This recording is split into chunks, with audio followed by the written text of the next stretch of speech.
Narsingi police station లో AICC కార్యదర్శి సంపత్ కుమార్ ఆధ్వర్యంలో బీఆర్ఎస్ నాయకులపై కాంగ్రెస్ నేతలు ఫిర్యాదు చేశారు. ఇద్దరు జేసీబీ డ్రైవర్ల మధ్య గొడవ ఆసరాగా చేసుకొని తనపై అసత్యాలు ప్రచారం చేస్తున్నారని సంపత్ కుమార్ మండిపడ్డారు.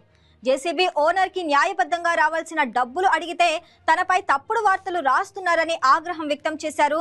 తన వ్యక్తిత్వ హనానికి బీఆర్ఎస్ నేతలు పడ్డారన్నారు. KTR, Harish Rao, BRS social media incharge Krishank పై చట్టపరమైన చర్యలు తీసుకోవాలని పోలీసులకు ఫిర్యాదు చేశానని సంపత్ పేర్కొన్నారు.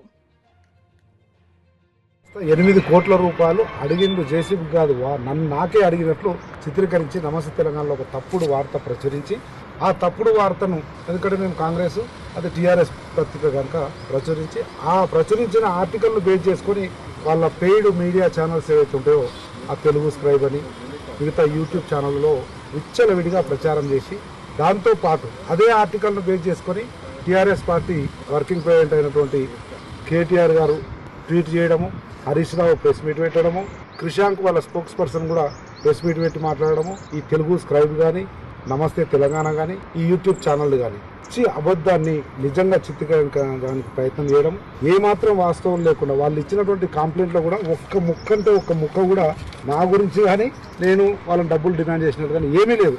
కానీ పదే పేపర్ చూపిస్తారు 28 కోట్లు, పేపర్ చూపిస్తారు 8 కోట్లు. అంత మంచిగా చదువుకున్న వాళ్ళు కూడా కుట్రపూరితంగా ఉద్దేశపూర్వకంగా కాంగ్రెస్ పార్టీని నన్ను బద్నాం చేయాలని, అప్రతిష్ట పాలు చేయాలని చేసినటువంటి ప్రయత్నాన్ని తీవ్రంగా ఖండిస్తున్నాయి. పదే చెప్పినాం, ఏమీ లేదురా బాబు చూసుకోండి, ఉట్టిగా పేపర్ చూపించి అబద్ధాలను వక్రీకరించి మాట్లాడకండి, మీ స్థాయికి అది మంచిది కాదని చెప్పినప్పటికీ వినకుండా నా వ్యక్తిత్వ హనానికి పాల్పడరు.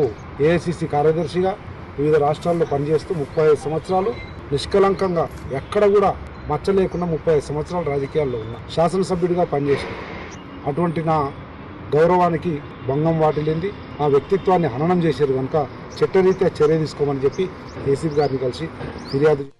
Please subscribe to YK TV Network. Please subscribe to YK TV. Please watch YK News.